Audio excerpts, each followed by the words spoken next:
voudrais vous présenter aujourd'hui un cours intitulé Éveil critique aux langues comme une pratique dans l'enseignement interculturel.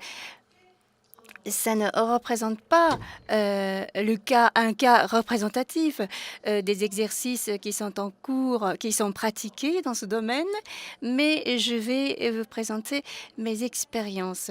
Donc, il s'agit des cours dispensés aux étudiants japonais qui seront futurs enseignants de l'école primaire ou secondaire japonaise.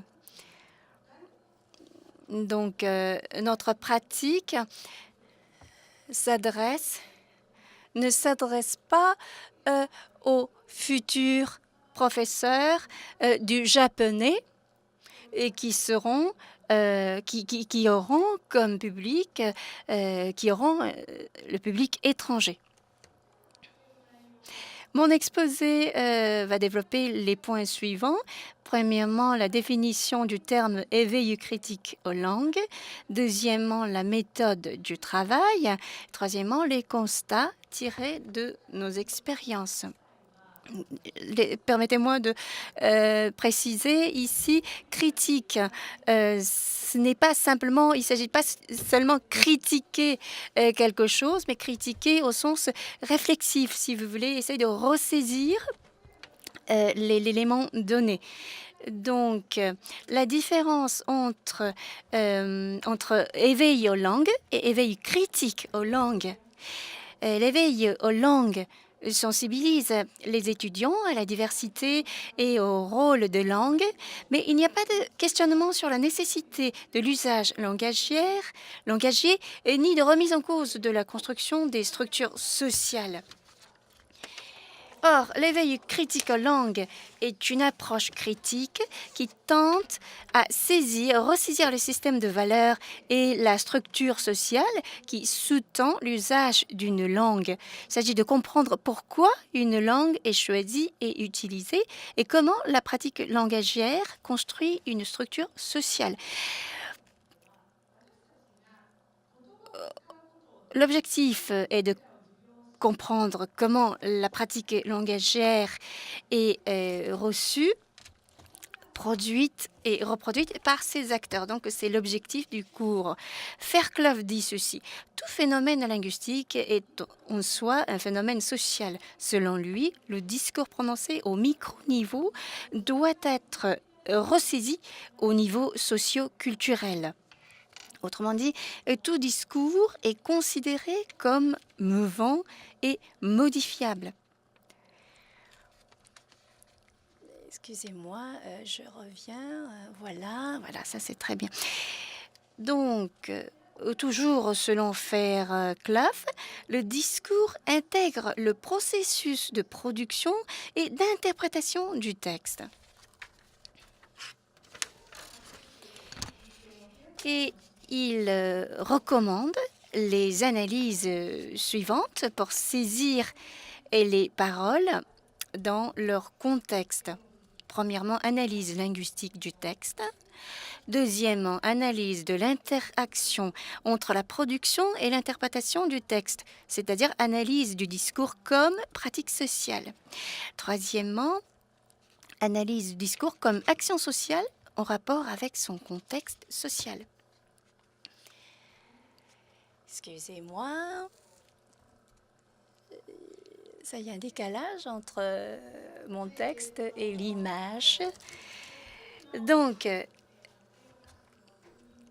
l'exercice que je vais vous présenter est fondé sur les idées avancées par Fairclough sur le cadre de l'apprentissage critique des langues.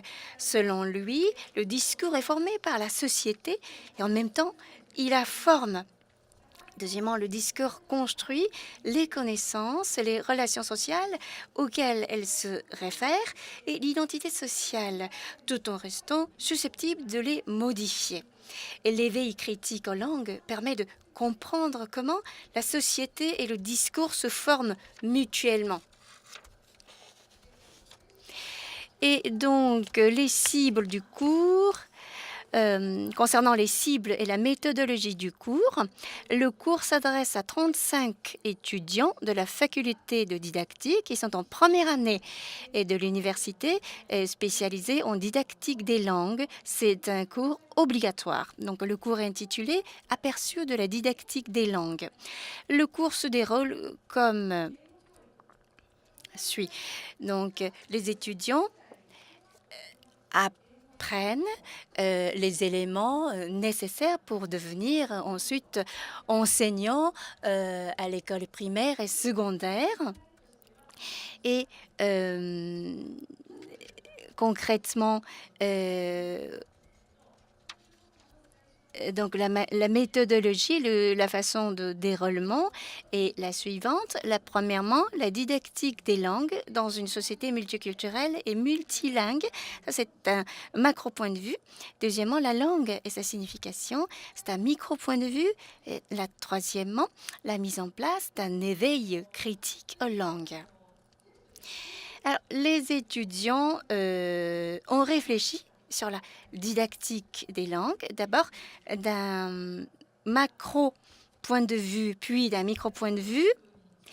Et nous y avons consacré 2 créneaux de 90 minutes dans l'organisation des cours.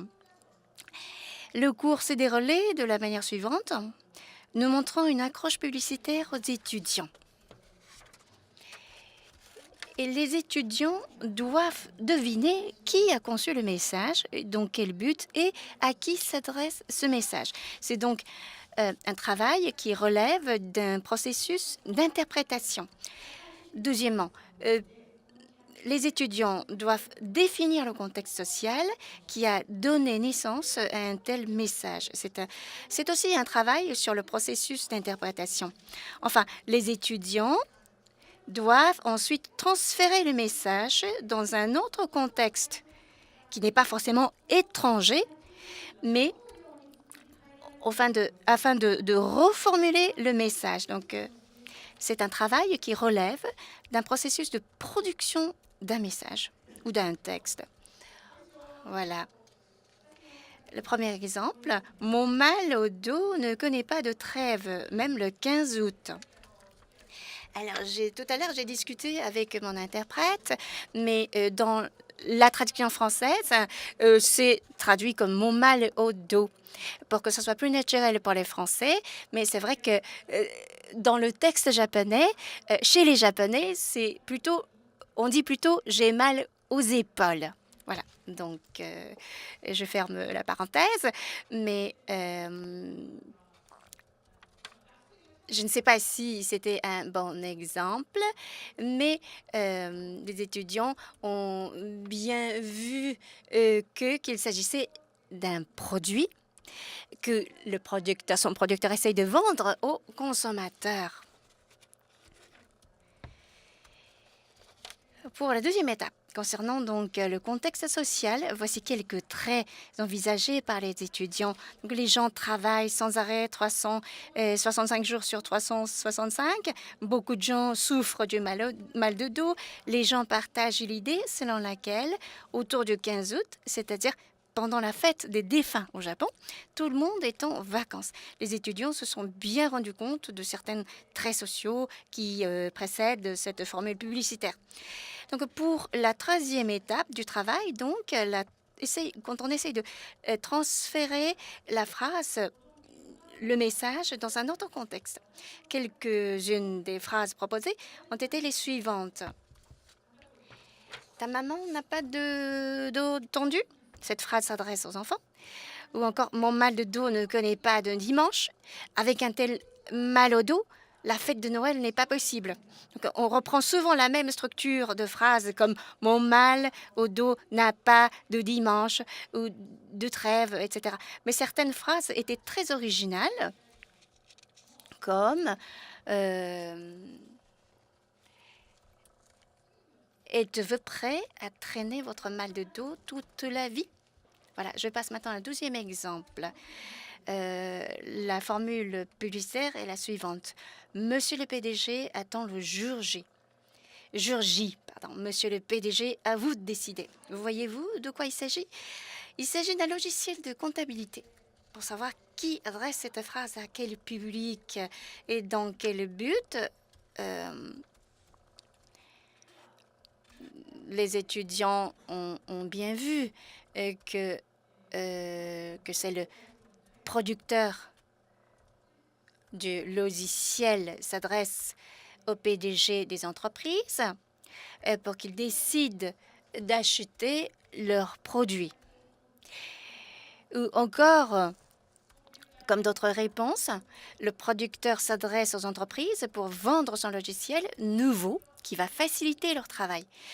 Ou bien encore, le logiciel nouveau va simplifier le travail des comptables. Donc maintenant, pour la deuxième étape concernant le contexte social, quelques traits envisagés concernant le contexte social sont les suivants. Le PDG dirige seul son entreprise. Le PDG a le dernier mot pour prendre une décision.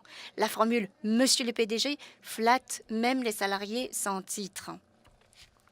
Ça, c'est assez amusant. Et cela revalorise, donc la formule « Monsieur le PDG » revalorise le statut des employés. Les étudiants étaient sensibles au statut social et à l'image de PDG. Ils ont aussi remarqué l'omniprésence de l'informatique en société. Alors, pour ce qui est de transfert du message dans un autre contexte, voici quelques propositions. Alors, pour s'adresser au personnel de l'administration, vous en avez assez des tâches inutiles? Bien, Monsieur le Président, à vous de décider. Ici, c'est carrément un chef d'État qui va se décider. Donc, c'était forcément dans un contexte étranger. Et parmi les autres formules, il y avait « c'est un logiciel qui transforme une maman en expert comptable ».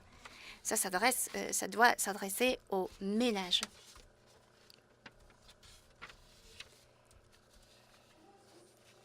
Donc, maintenant, quels sont les constats qu'on peut tirer de ces expériences? D'abord, il y a des interprétations multiples pour les messages et pour leur contexte social. Mais en ce qui concerne la production de discours, transférés dans un autre contexte social, les étudiants n'ont pas fait preuve de beaucoup de créativité. Les discours proposés reprenaient très souvent la structure initiale de la phrase publicitaire. Ils ont juste modifié, remplacé un mot par un autre, etc. Pourquoi? Premièrement, dans la didactique traditionnelle des langues, qu'elle soit pour la langue maternelle ou pour la deuxième langue, on apprend aux étudiants à interpréter les paroles, y compris leur contexte social, mais on ne leur apprend pas à produire des discours adaptés à un nouveau contexte social imaginé.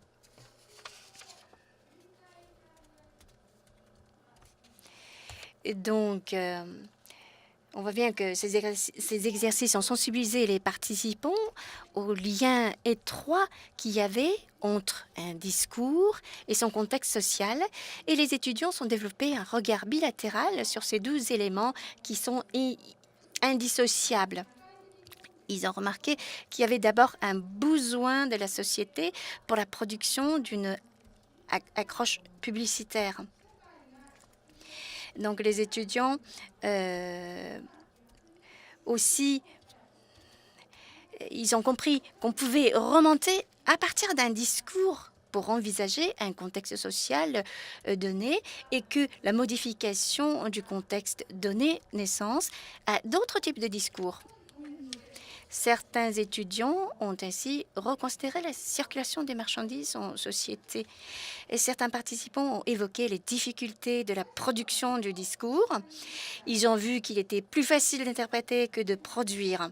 Ils ont vu aussi qu'il suffisait de modifier un peu l'âge du public ciblé pour modifier complètement le discours dans sa forme et dans ses parole.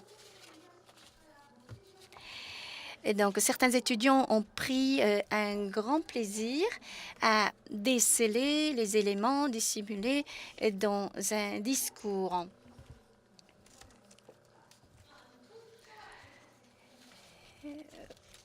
Voilà quelques appréciations recueillies auprès des étudiants. Dans le cadre de l'éveil critique aux langues, un discours est saisi comme une interaction mouvante entre l'interprétation et la production du message lié à son contexte social, surtout pour produire un discours nouveau à partir d'un nouveau contexte, il faut forcément un regard critique sur ces éléments. Et nos exercices montrent bien que le processus d'interprétation ne posait pas de grands problèmes aux étudiants, mais ils ont souvent hésité à produire des discours nouveaux. Mais à travers ces pratiques, ils se sont rendus compte qu'un discours était très souvent enfermé dans un contexte figé. D'autre part, les exercices de production de discours ont développé chez les étudiants un regard indispensable pour saisir les discours comme processus social et mouvant. Si je peux évoquer quelques lacunes dans la didactique traditionnelle des langues, c'est d'abord le caractère figé du contexte donné pour interpréter des discours. C'est une manière assez passive d'apprendre. Donc, il faut un apprentissage critique pour produire les paroles en modifiant le contexte. Je ne sais pas si on peut utiliser le terme multiculturel ou multilinguistique, mais aujourd'hui, nous vivons dans une société de plus en plus multiculturelle et multilingue. La communication implique dans la vie de tous les jours des gens ayant des parcours très variés. Il me semble très important de développer un regard critique pour comprendre un discours comme un processus social et mouvant. Je terminerai mon exposé sur cette image de Nagano. La photo a été prise depuis le campus de notre université. Je vous remercie.